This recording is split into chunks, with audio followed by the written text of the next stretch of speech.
നമസ്കാരം. ചികിത്സയ്ക്കെത്തിയ യുവാവിനെ പ്രണയിച്ച് വിവാഹം കഴിച്ച 33-കാരിയായ സൈക്കോളജിസ്റ്റ് ജീവനൊടുക്കി. മാനസിക പീഡനത്തെ തുടർന്നാണ് ആത്മഹത്യയെന്നാണ് പ്രാഥമികമായ വിവരം. ഹൈദരാബാദിലെ ബെഞ്ചാര ഹിൽസിലാണ് സംഭവം.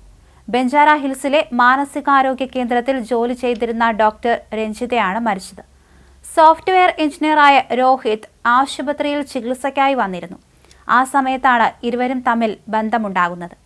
പിന്നീട് വിവാഹം കഴിക്കുകയായിരുന്നു. പക്ഷേ വിവാഹം കഴിഞ്ഞതിന് പിന്നാലെ രഞ്ജിത ജോലിക്ക് പോകുന്നത് രോഹിത് വിലക്കി.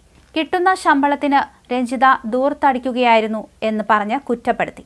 തുടർന്ന് ഹൈദരാബാദിലെ തന്നെ പ്രശസ്തമായ ഇന്റർനാഷണൽ സ്കൂളിൽ ചൈൽഡ് സൈക്കോളജിസ്റ്റായി രഞ്ജിത ജോലിയിൽ കയറി.